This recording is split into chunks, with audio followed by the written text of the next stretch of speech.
Hey all you slashaholics! Welcome to Slash Sisters. I am Slash Sister Jen. And I am Slash Sister Hallie, and we want to welcome you back to your favorite channel for horror movie reviews by horror movie fans. I swear I'll get this right someday. One of these days. You would think we haven't recorded over 100 videos already. For 2 years. For 2 years, man. Today we are talking about Stab 6. You know, the one where, is this the one where they go to space? No, I think it's 5. That's 5. Yeah, okay. We're doing this a little out of order. Yeah. So yeah, we are just deep into our Stabathon, people. We are in our Stabathon. Oh, that was unexpected. What is up, all you slashaholics? We want to welcome you back to our deep analysis of the Stab franchise with Stab 7. That's right, Slash Sister Jen here to talk all the things Stab 7 with you guys. Yes, we didn't get enough Stabathon last time, so we're continuing down this wonderful... Is it really wonderful? I know, things get a little bit weird towards 5, 6, 7. 7, from what I hear, though, that's when things get better, you know, because we're back in Woodsboro again. And... you know, I mean, you gotta come along with us as we deep dive into this nonsense that is this freaking franchise, right? I mean, are we right here?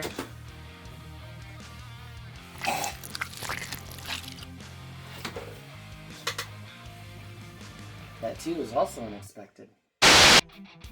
Hey all you slashaholics, welcome to Slash Sisters. I'm Slash Sister Jen, and as we just said before, we're coming to you live from Woodsboro Film Club headquarters. Or the Slash Sisters studio, Yeah, actually. it's really just the Slash Sisters studio. And this isn't live. No, it's not. But I am Slash Sister Hallie, and we want to welcome you back to your channel for horror movie reviews by true horror movie fans. And if this is your first time here, well, what the heck took you so long? We've been waiting for you, I tell ya. While you're here, make sure you hit that subscribe button so you don't miss out on any of the cool stuff that we're doing around here. And as you just heard Jenny say, we are currently using the set of the Woodsboro Film Club, and technically it's still our studio. Yeah. We let the Woodsboro Film Club borrow our set. Yeah, they like coming around because, I mean, our set looks way cooler than their classroom. Right. Let's be honest. Right. But today we are going to be reviewing a wonderful film from the late, great Wes Craven. Yes. Today we are going back to the world of Ghostface, Stab, and Sidney Prescott as we actually do finally return to Woodsboro. Yeah, it only took him 4 fucking films. Yeah. This is also the last Scream film, as I did say, from Wes Craven. He did pass away from brain cancer in 2015. He did do one other film after this. I can't remember what it was. My Soul to Take. My Soul to Take, yep. And yeah, so that was his last film, but this is the last one in the Scream franchise that he was able to do. He actually has done other films in between those, like Oh produced yeah, them, oh and, yeah, like, yeah. But he didn't write or direct or Yeah. anything like that. Yeah. So sit on back and relax and come along with us as we review Scream 4. But just remember, when your number's up, it's time to scream. damn like sad kids. Yeah, I'll never stop. I'll never stop. We start our movie with a double fake out. Kind of like we started this video with. Yeah. The first we watch is 2 girls are killed, then it is revealed that it was Stab 6. And was being watched by Anna Paquin and Kristen Bell. Whatever their characters' names are. Right, I don't fucking care. It's Anna Paquin and Kristen Bell. That's who cares if they have character names. But Lucy Hale was the one that got her throat slit in 6. Oh, yeah. Mm-hmm. Yeah.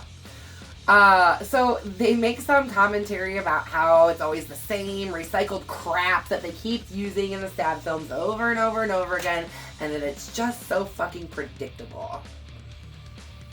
And then Kristen's character stabs Anna Paquin in the stomach, asking, "Did that surprise you?" Now shut up and watch the fucking movie. Right. Jesus. Fucking talk all the time. It's then revealed that this was the opening to Stab 7! And it is being watched by Jenny Randall and Marnie Cooper. And this is the actual start to Scream 4. Right. Double fake out. Double fake out.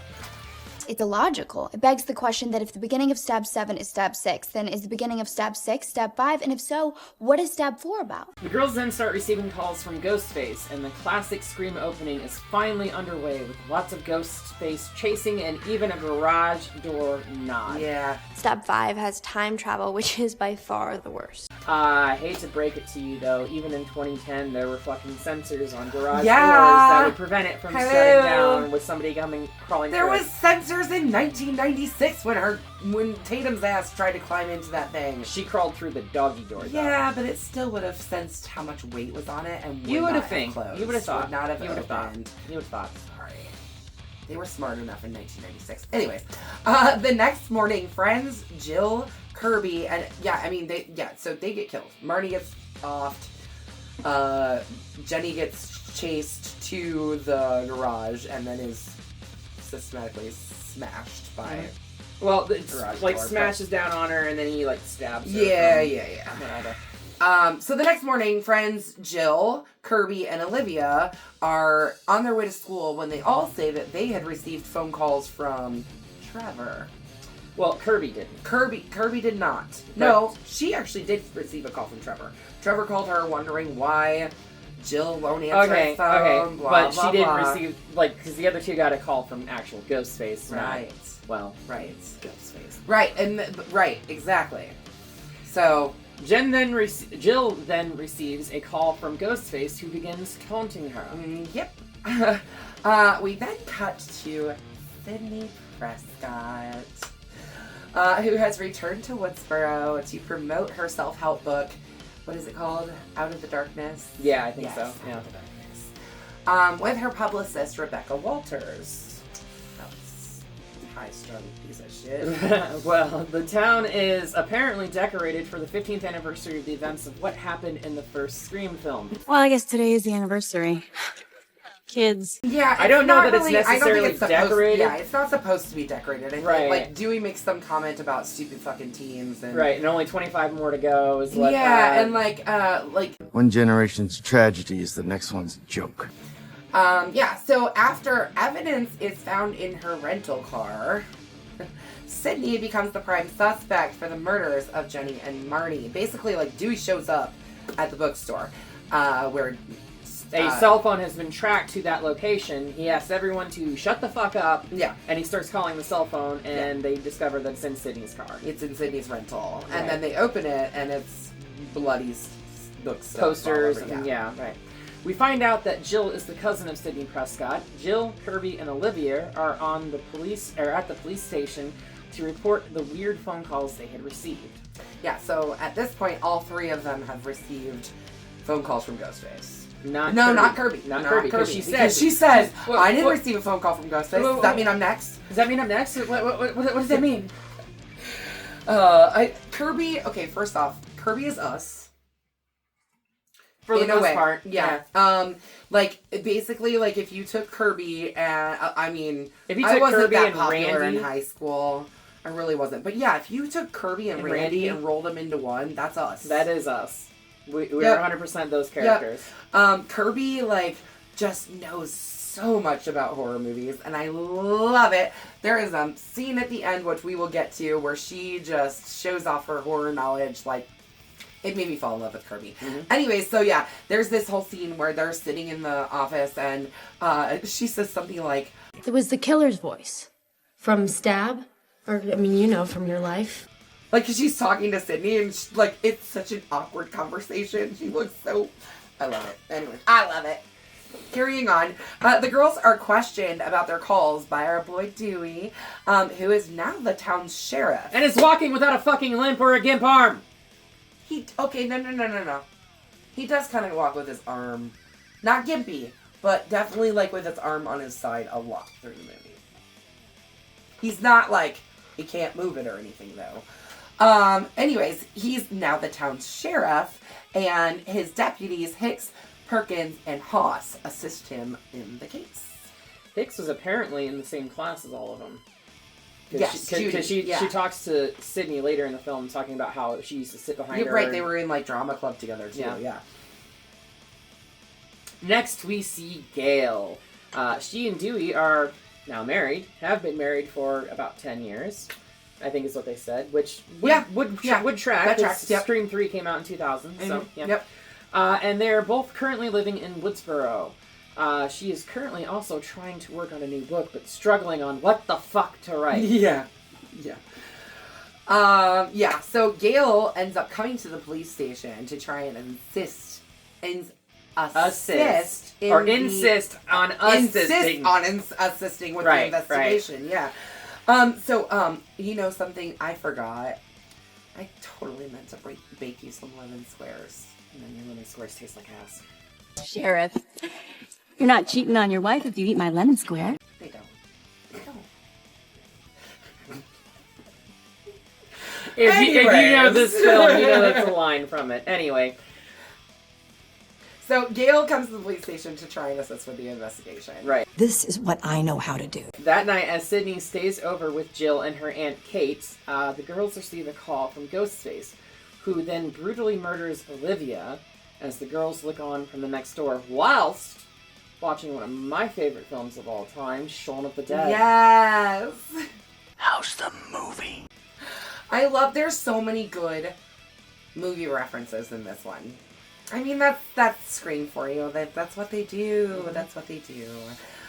Sydney runs over to Olivia's house trying to help. Okay, I have a question with that. What the fuck did she think she was going to do? She had no weapon, no plan of attack. She just ran over there and, broke into the house. What the fuck did she think she was actually going to accomplish? To get herself attacked. Exactly. Anyways, so she runs over there and tries to help, but she herself is then confronted by Ghostface, and Ghostface cuts Jill. Emma Roberts plays Jill. Mm-hmm. There we go. That's why. But no, she cuts Jill on the arm, or Ghostface cuts Jill on the arm, not Sydney. But yeah, because she followed Sydney into the house too. Where have you seen this one before? Scream 2? Derek getting his arm cut? Weird. They fight until Ghostface is forced to flee when Perkins and Hoss arrive. At the hospital, Sydney, so Rebecca, who basically, when she found out about the first two murders, was like, 2 girls butchered. Payday. She was so excited about people getting murdered.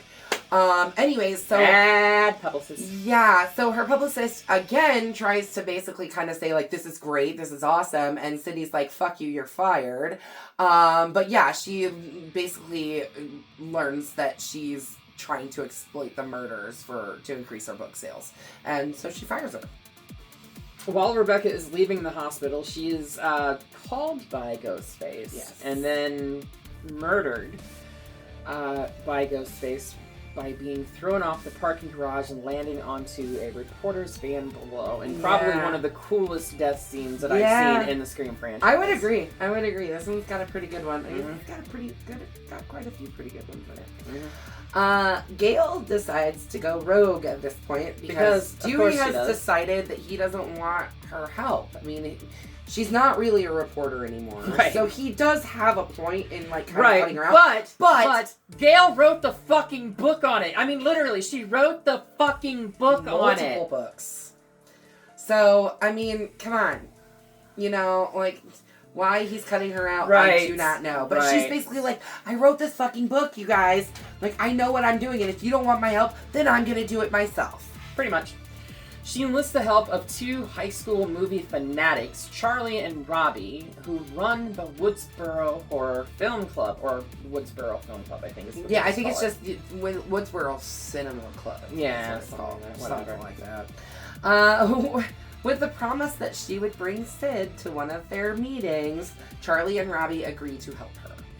It is there that they lay down the rules for a new film in a new decade for a new fan, I guess. At the film club meetings, Charlie theorizes the killer is following the rules of horror remakes. You film your entire high school experience and post it on the net? Everybody will be doing it someday. Is it really that? Yeah. I mean, they kind of start talking, they realize that first it's the opening kill, and then a second one, and then it leads to All 7 stabs back to back. We do it every year. Where is this circle jerk gonna take place? You know, it's kind of an underground thing. The third act party. A party! So, they theorize from that the killer will strike at the Stabathon. That they are holding, apparently. Which is a screening party that is being held in a barn where the teenagers gather to binge watch all 7 of the Stab movies. It's a long night. I can't imagine watching that many movies in a row. I can't imagine watching that many bad movies in a row. At the Stabathon, Gale sneaks in to investigate and places cameras strategically throughout the party, and then goes back to her car to watch the cameras. Yeah. Ghostface then moves all the cameras, forcing Gale to go back inside, where she knows that Ghostface is in there because she knows that he's fucking with her cameras, where she is then attacked by Ghostface, who stabs her in the shoulder. Haas and Perkins, who were assigned to guard Jill's house, are murdered while they are supposed to be protecting the house. There is a lot of fan speculation over Anthony Anderson's death in this, how like he would not be able to get out of the car, stumble for a little bit after being stabbed through the frontal lobe. Sure, yeah.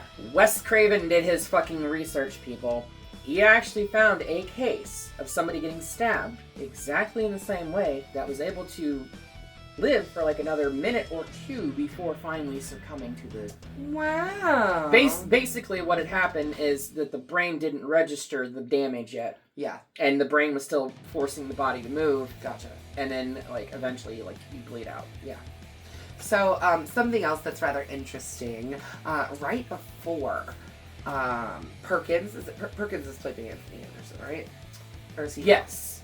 And Haas is played by Adam Brody. Yeah, okay. So Perkins, right as he gets out of the car to go and do his rounds, he looks over to Haas and says, "I'll be right back." And then says, I shouldn't have said that. And Haas is like, it's new decade, new rules.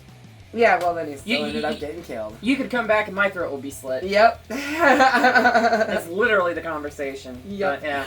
So Sydney discovers through another taunting call from Ghostface that Jill has left for Kirby's house before Ghostface attacks her and Kate inside the house. Ghostface kills Aunt Kate by stabbing her through the neck through the mail slots. I don't even understand the logic behind that. I don't know how they fucking knew that she was going to be there. Yeah, that's one that doesn't make any sense. But yeah, Aunt Kate is now more. Jill, Kirby, Charlie, and Robbie go to Kirby's house because at this point, because Gale has been attacked at the party, the Stabathon's done. So everybody, Jill, Kirby, Charlie, and Robbie go to Kirby's house for like a little after party to keep partying. And then supposedly uninvited Trevor, who said he got a text from Jill, also comes to the house. This is Jill's ex-boyfriend. Who's been trying to get back with her and through the whole movie. There's definite parallels between like him and her and Sydney and Billy from the first one. And it's planned that way. To the point where he breaks into her room in the very beginning, and the first time that Sydney's there, and she's like, gosh, you just remind me of me and my boyfriend. Mm-hmm. You know, my high school boyfriend.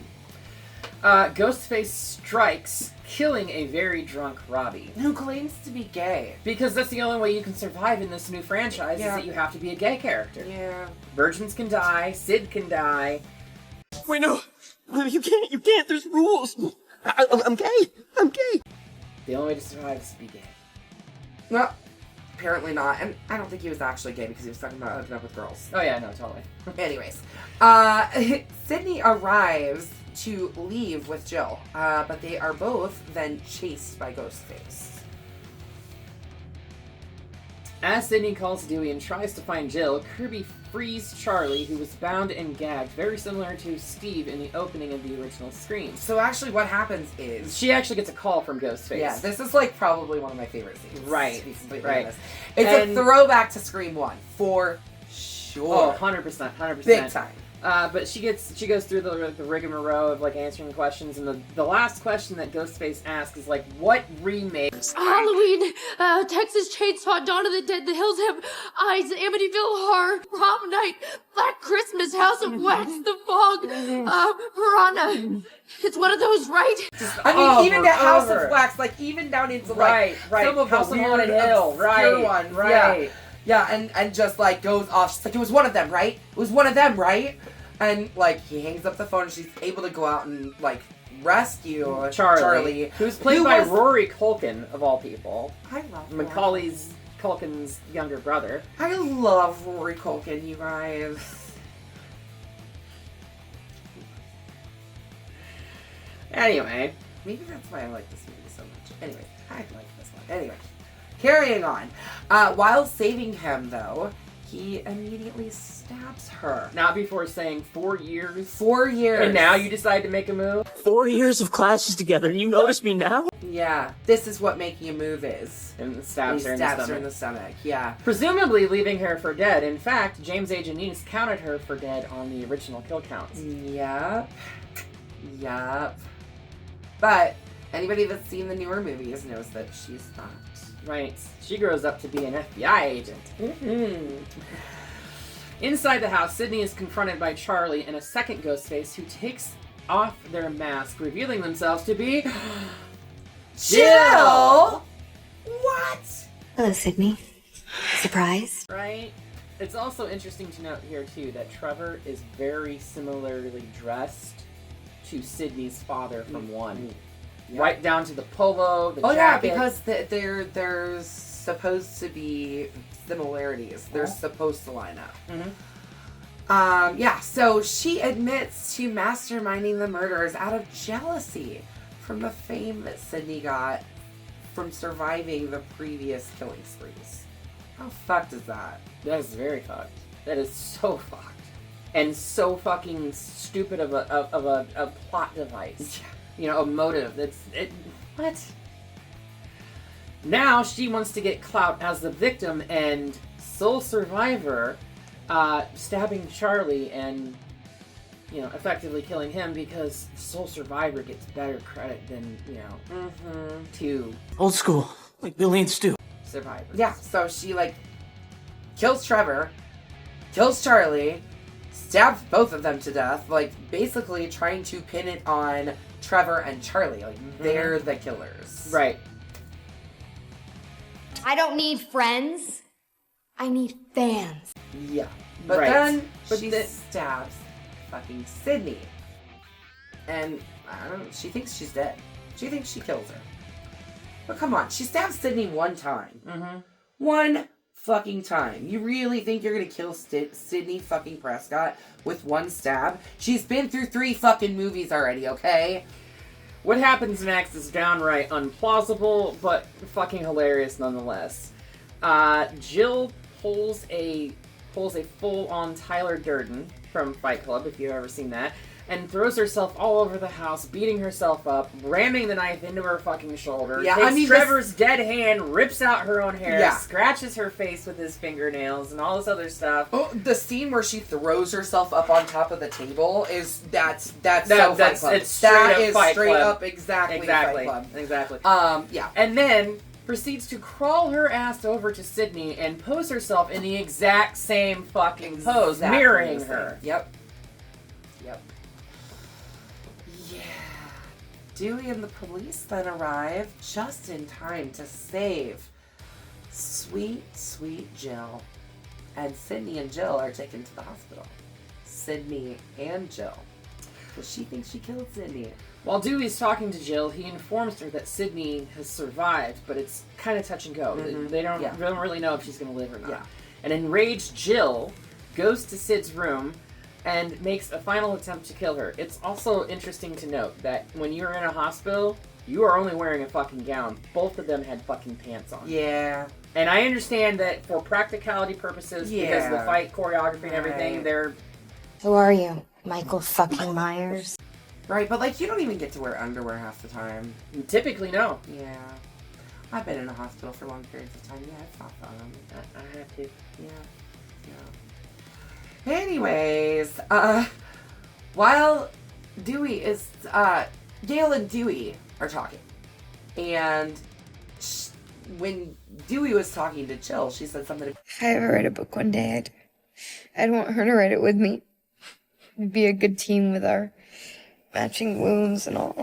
And so Dewey's saying this to Gale about how she wants to write a book with her, and she's like, why did she get stabbed in the shoulder too? She was stabbed in the shoulder? How did she know I was too? And that's when they realize Jill is the other killer. And yeah, then Dewy runs full force towards Sydney's room. While Sydney fights back, Dewy, Gale, and Judy all try to intervene. Jill ends up smacking Dewy in the face with a fucking bedpan, like a metal bedpan. Just beats the fuck out of him. Even in 2010, unconscious. Metal bedpans are no longer a thing. No, they're really not. Anyways, she knocks his ass out, but Sydney incapacitates Jill. Basically, they fight. It's a knockdown, drag-out fight. And then Gale makes it into the room eventually. She finally makes it down the hallway, because she's hurt too. Deputy Hicks makes it in there too. Yeah, but she gets shot. She gets shot in the chest. Yeah. Because Jill grabs Dewey's gun after knocking him out and everything like that. Yeah. So Gale gets there, and while Jill thinks that Sydney is incapacitated, Gale is talking to her, and she's like, I just have one last thing to say. Jill asks if Gale has any last words. Oh, yeah. She's like, yeah, just one. Clear. Clear? Clear. Jill's like, clear. Sydney tops up behind her with fucking the electrodes from the jewel machine. Clear. Right to the dome. Fries her ass out. And then, because we can never let someone lie there without a kill shot. You forgot the first rule of remakes, Jill. Don't fuck with the original. They shoot her in the chest, too. Probably should have taken one to the head, but I personally, that's what I would have done too. Double tap. She did. She big time did. Dewey calls in police units as reporters outside name Jill as the sole surviving hero. Yeah. And it cuts to black. Yeah. Yeah, and that is the end of our movie. It's the end of Scream for now, and it was actually the end of Scream for how long? Because it took another 10 years before we got another one. 11. 21. 22. 22. Yeah, 22. Yeah. 22 Scream. And then, 5. Yeah. Scream. And then Scream 6 came out in 23. Yeah. Yeah. So, so that's where we leave it for now. We don't get another movie for 11 years, and things get a little bit interesting for the next couple. We'll get into those next year. We sure will. We've got a few things planned for the rest of this year as far as the holidays coming up and stuff like that. Right.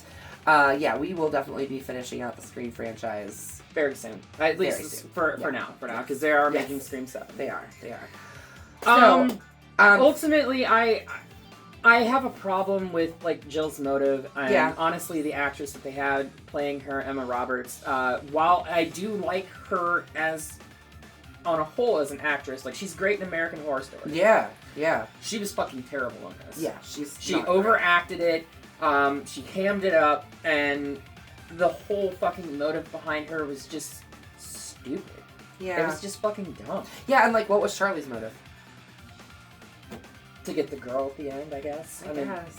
Because he thought he was going to live and get Jill at the end. I mean, okay, whatever. Ultimately, though, I do give it a bloody machete up. Yeah. But because of that, it's hard for me to give that bloody machete up because it is such terrible acting. And I understand that, it's a slasher. Okay, I get that. But this is a high-profile series as a slasher, and we should have better caliber actors playing these roles than fucking Emma Roberts. That's all I have to say about that. Okay, I would agree with you. I mean, you look at the talent that was behind even the younger cast from Scream 1. Yeah. There was more talent in their fucking pinky than Emma Roberts in this fucking film. Yeah, for sure. I also, bloody machete up. This is actually probably one of my favorites. We'll do a Scream ranking once we're done reviewing all the videos. There's only 6. We can't do a ranking. Okay, so once we get to 7, we can do a ranking. Anyways, we can do a ranking soon, but, like, for me, this is honestly, like, it's way up there. It's probably my second favorite. I like this one a lot. I like, that they tried to reinvent the whole concept of Scream. They didn't, though. They did. But they did! They did. Just like they tried to do it, and we'll get to it with 5, too. They tried to reinvent it there, and they still didn't, because they're like, new generation, new rules again. No, it's the same fucking rules. Sure. They didn't change anything. If they were going to change something, bring back a long-dead character. Because... Other than Kirby. Okay, because... And we'll talk about this more. They didn't really give us a set of rules. They do give us a little bit of rules at the film club. But they didn't give us a set of rules the way that Randy gave us a set of rules in the first 3 films, and the way that we get sets of rules in the next 2. I will say, in the next one, when Randy's niece gives the rules for a requel or a sequel, it makes sense. It does, but they didn't change anything, really, though. Right. Anyway, 2 bloody machetes up from us. We're getting this straight back to fucking Woodsboro. Return to Woodsboro, please. Yes, return to sender. You know, we've done a lot of holidays recently. Well, we've done a lot of Halloween lately. Halloween took up so much of our October, but there's another holiday coming next week, right? Exactly. And, so, with that being said, we would like to introduce you all to... Thanksgiving! Yes! Look, you guys, this is available on Netflix right now. You can go and watch it right now if you haven't already. But I actually recommend, even if you have watched it, to watch it a second time, because I watched it for a second time, and it was fun watching it knowing who the killer was. This is a fun little whodunit, and I think everybody should watch this and then come back next week, where we will be breaking down everything about Eli Roth's Thanksgiving. Yes, and it is interesting to note that this has already been greenlit for a sequel. It is currently in pre-production right now. Yep. So, look for that as well. Yes. When it comes out. Until then, be sure to slash that subscribe button, stab the like button, and ring that gray bell so you don't get lost in the mix and can stay up to date on everything that we are doing on the Tube of You.